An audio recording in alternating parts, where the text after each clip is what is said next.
Is it worth it for me to reload? Is it worth it for me to reload? Is it really worth it? If you've ever asked yourself that question, then perhaps you will enjoy today's episode.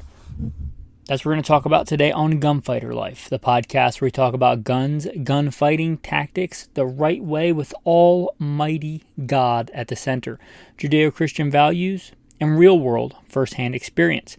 I'll forego the normal bio, except to say that first and foremost, I am a Christian. I started reloading, meaning basically helping my father reloading, and casting lead when I was very, very young.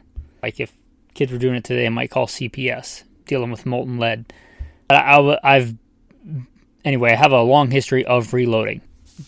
Done quite a bit of competition shooting, and by God's grace, winning with the talents He's given me with reloaded ammo, and done quite a bit of successful hunting with reloaded ammo. That's about it. That's all we need, I think, today for the bio. Let's get into reloading.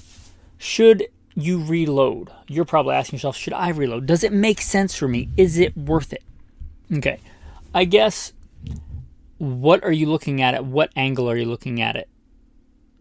Do you have more time than money or more money than time? And what cartridges are you going to reload for? I'm going to tell you right now, if it's for a real common vanilla caliber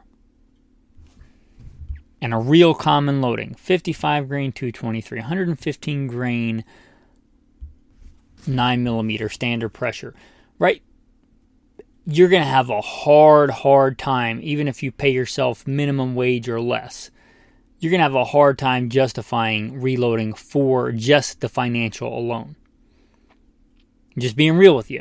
All right, if you're loading 115 grain 9mm, likely by the time you get to reloading and everything, and even if you do it case by case, 1,000 rounds per 1,000 rounds, you're probably not doing it to get ahead on money.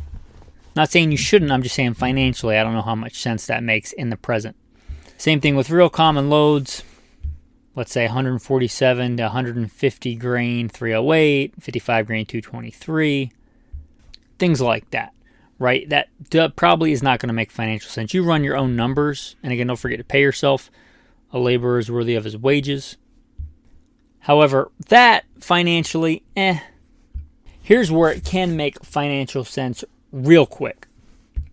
Not mainstream. And you don't have to get far off the beaten path. I'm just talking about not the vanilla loads. Maybe the Rocky Road loads, or the cookies and cream loads, or the cookie dough loads, right? They're not crazy hard to find. But they're just not the standard. They're not, chocolate, strawberry, vanilla. A load like 357 Magnum. Right, 357 Magnum, you can reload for not much more than 9mm. If you look at a box of 357 Magnum versus 9mm, it's vastly more expensive. So if you shoot a lot of 357, yeah, financially it probably makes sense if you shoot a decent amount. If you shoot a box, it's going to take you a long time to recoup that reloading press, right? And the dies and everything else, which we're not going to get to on today's episode. Just today is basically, does it even make sense? Perhaps I'll do another episode on how to get started, what to get started with, or I'll just put out a recast on reloading. Attack reload on reloading. But anyway, does it even make sense? If you shoot quite a bit of 357, yeah, here's one that'll pay for itself pretty quick. 4570. 4570 is expensive. It's had a bit of a resurgence. I imagine it's cheaper than it was a couple of years ago, but still, you want to get raked over the coals, go buy a box of 4570 versus what you can reload it for. And the great thing about 4570 is you're not pushing crazy high velocities. You might push high velocity for 4570, but you're not pushing high velocity compared to a 223 or 308, let alone something like a 220 Swift. So you can cast lead ammo, hard cast lead, linotite. Not really going to get into today. That's not super hard. You talk about casting your own lead bullets, you can reload 4570 for cheap. So does it make sense to reload 4570? I'm going to say yeah, if you shoot a bit of 4570. Now, if you just have a 4570 because it makes you feel good and makes you feel like an American, when you cock the lever, you feel like John Wayne and it sits in a corner most of the time, and you take it to the range twice a year, then no, it doesn't make sense. But if that's actually one of your core battery of guns and you run it like you mean it, and you shoot it and you train with it, then yeah, absolutely. It's not going to take long to recoup that money reloading 45-70. So, again, you doesn't have to get far off the beaten path to make it financially viable for you to reload. Now, let's say even common calibers, but not common loadings, it might make financial sense to reload for. Right? Let's say that you want 9mm, but let's go either end of the spectrum. You want super light. You want to load just a 90 grain bullet as fast as you can. Why might you want to do this? Well, maybe you have a PCC and you love your PCC and you want to hunt varmints with your PCC. So maybe you want to push a 90 grain bullet, typically loaded in a 380, but it's the same diameter, right? Screaming fast out of a PCC to shoot varmints, right?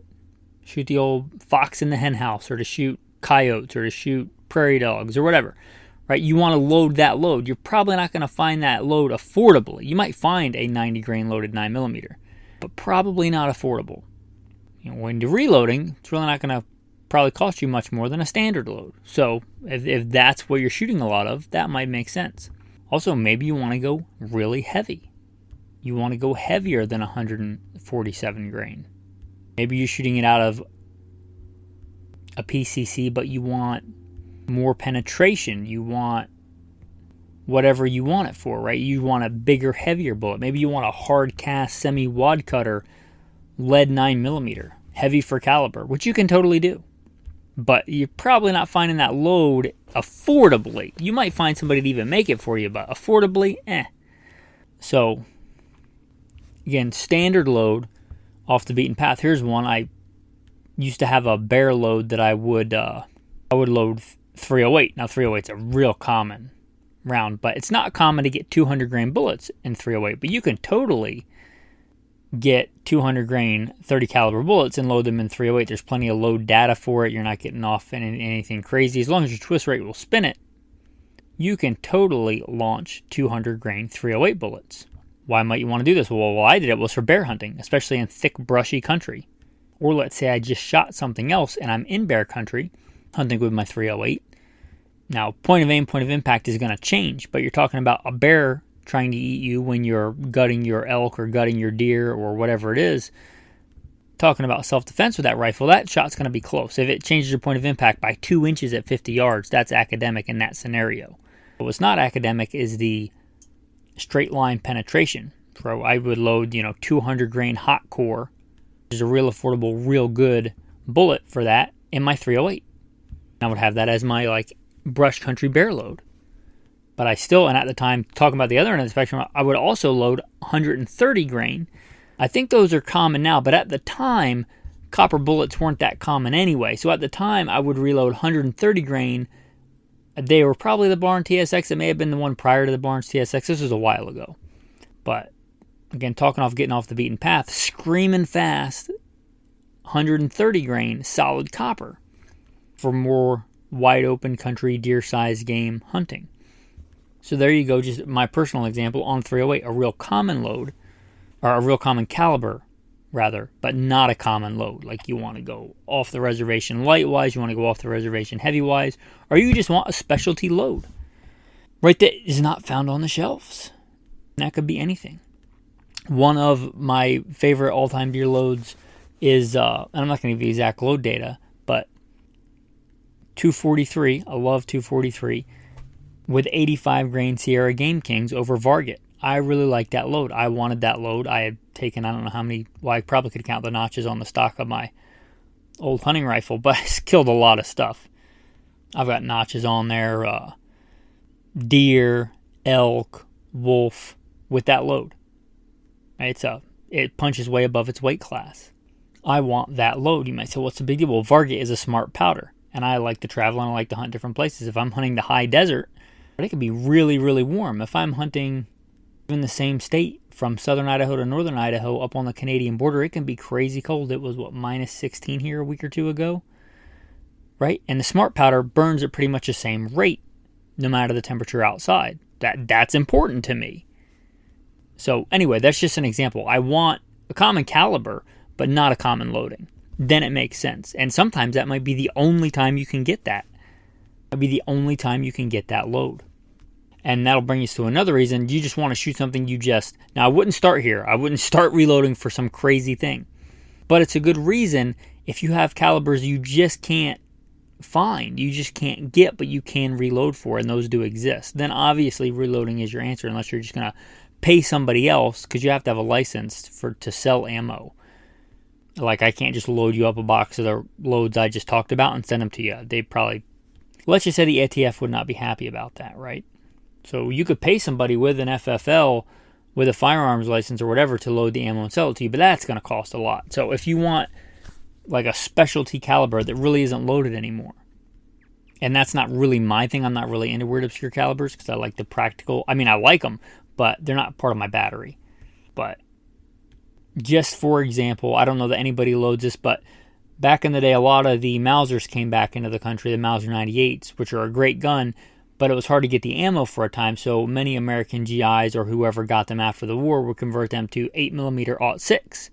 Well, if you have a gun chambered in 8mm .6 and you want to shoot it because it was your grandfather's gun and he hunted with it, probably you're going to reload for that, right? Real easy, basically just a necked up 30-06 to 8mm. We basically copied their 8mm, and there's only a few minor differences. So if you wanted to shoot that rifle, that's a real clear thing of, yeah, you should probably reload. And that's just one I could think of off the top of my head. Now let's talk about accuracy. Accuracy is a big one. Now, this is not as important as it was in days gone by, or years gone by, because factory ammo has gotten really, really good. I'm going to be honest. I've done a lot of reloading. I don't know that I could reload ammo more accurately than some of the really good premium like Hornady custom loads or Nosler loads or any of the top high-end premium ammo. They're really good now. Way better than they were, 20, 30 years ago, I think. We think rifles are more accurate today than they were, and that is true, but I think a big chunk of that is the ammunition is also way better. If you have a .001 MOA gun, you shoot 3 MOA ammo out of it, you get 3 MOA, right? You get 3 inches at 100 yards. That's how that works. I think a lot of that has to do with ammo just being really good nowadays. That being said, premium ammo generally costs a premium price tag. If you want really good accurate ammo and you shoot a bunch of it, you're into the long range shooting or you're into just really hyper accurate loads. Reloading may make a lot of sense. And here's another thing, realizing the potential of a given rifle, right? Because the odds of you buying a box of ammo off the shelf and it being the absolute most accurate loading for your gun, the odds of that are infinitesimally small, right? So, and here's the thing, I don't know why ammo companies don't do this. I was talking about, well, it doesn't matter. Things that I would like to see come out of the gun industry instead of just another flooding of the market of another thing. Why don't ammo companies, and it can even be within the same brand, like Winchester, Remington, Hornady, why don't they make a box of ammo with 3 or 4 rounds of different loadings so that when you buy your next 6.5 Creedmoor, right, you can actually test and see which one's more accurate. It gives you, several rounds, even within the same brand, of what they offer for that gun. And they could do one geared towards target shooting, one geared towards hunting, 100 and whatever grain ELDX versus an SST, all that stuff, and just get 3 or 4 rounds in each box of 20 rounds, then you could actually see which one shot better out of your gun. But as it stands now, you would have to buy, 4, 5, 6, 7 boxes of ammo maybe to test different loads. That gets spendy real quick, especially if you're talking about premium ammo, right? If every box costs you $40 and you got to buy 4 or 5 boxes of ammo just to see, right? You're not even building up a stockpile yet. You're just seeing what your gun likes. And if that's the only gun you have in that caliber, the rest of that ammo, maybe you save it for fouling shots, right? So you get the point there. If you reload, I can reload 3 rounds. And then I can, let's say, I can add or reduce the powder charge by half a grain, whatever. Stick within published parameters, but you get the idea. Or I can load pretty much mid-tier and load a bunch of different bullets and see which one my gun likes, and then tweak that load and see how to make it more or less accurate. And I can reload 1 or 2 rounds.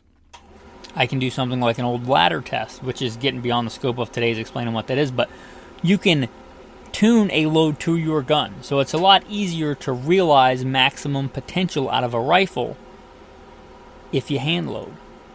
There might be a factory load, actually, unless you just get really, really hyper-tuned on accuracy, which you can, but most of us probably are not.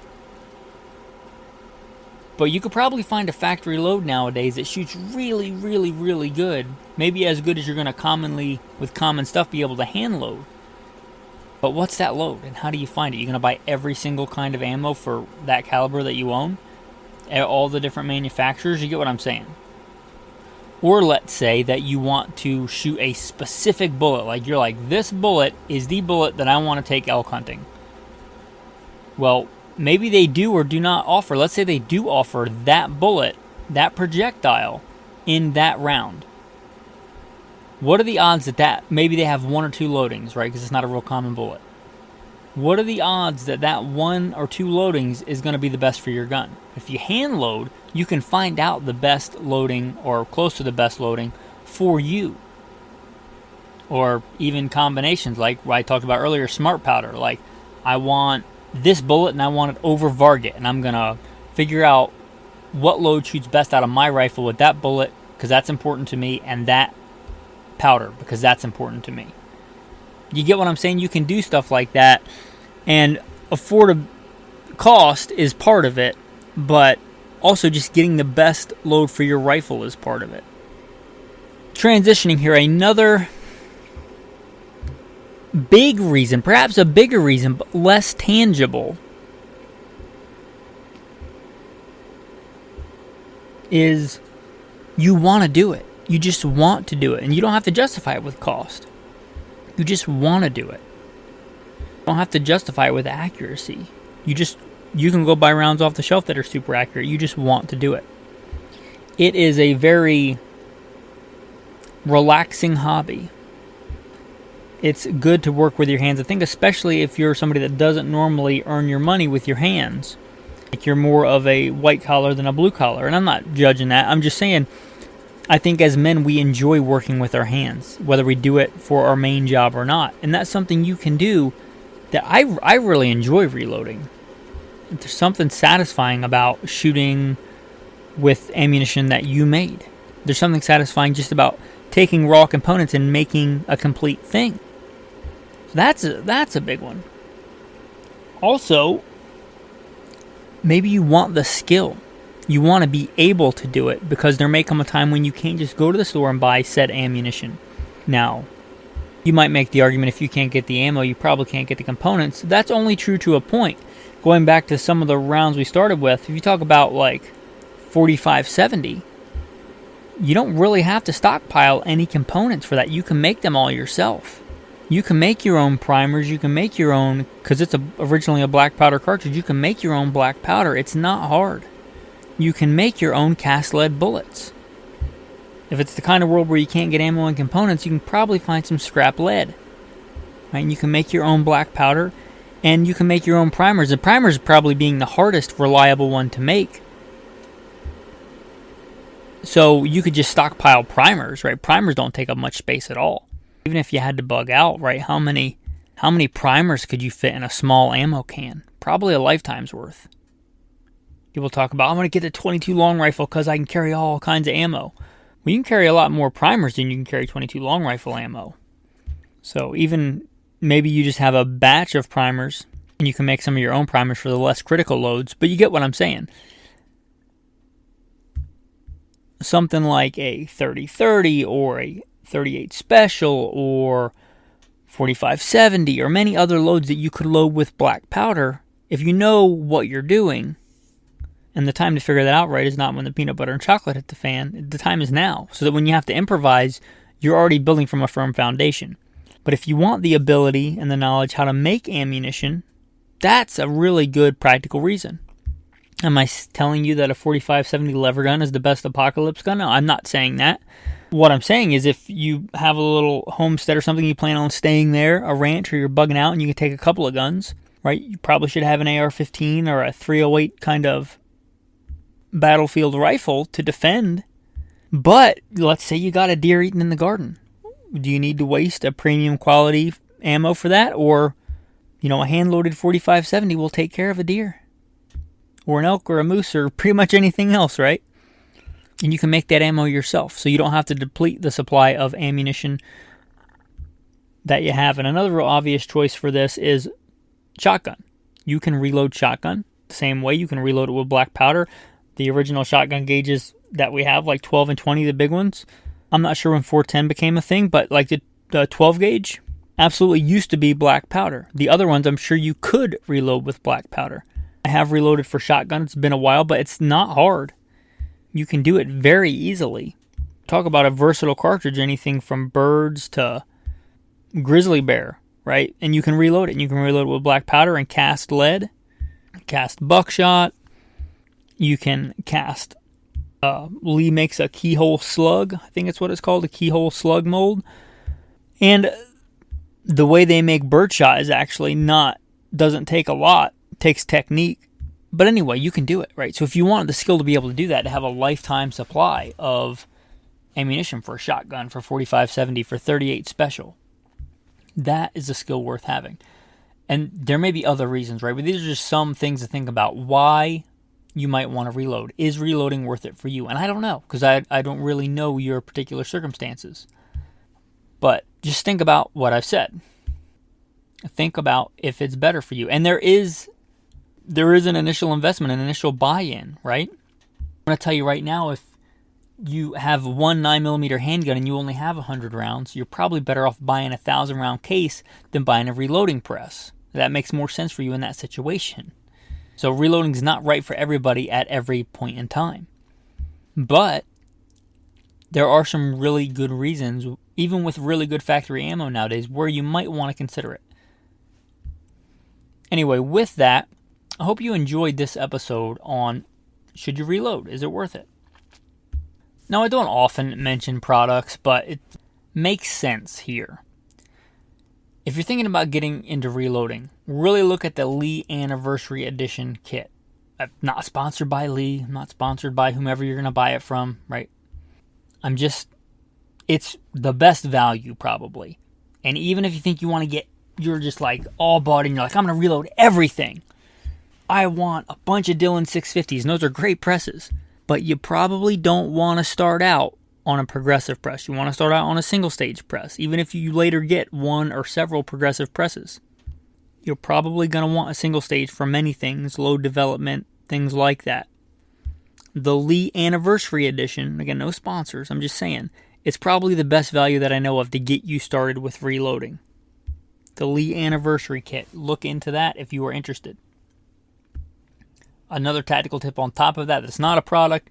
If you're going to reload, wash your hands. Don't eat or drink where you're reloading. Have it in a separate room. Wash your hands after. Wash with cold water. Lead and mercury and other stuff that is involved in ammunition can be cumulative and bad for your health. Washing your hands with cold water first help remove some of that lead without opening up your pores. You can wash it with warm water later. But make sure you do that. Stay away from eating or drinking, stuff like that, in your reloading area. Consider that your public service announcement for tactical tip. Anyway, with that, your tactical verse of the day.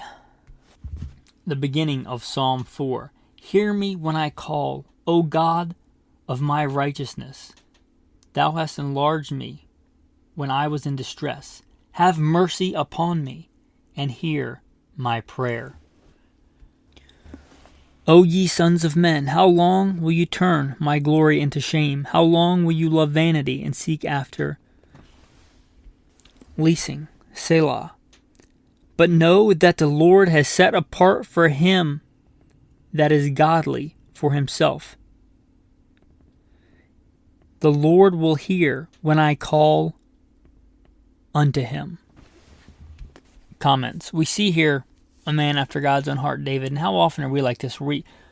like, we know, right? We know that God hears us. At least I hope you know that God hears you when you call out to him.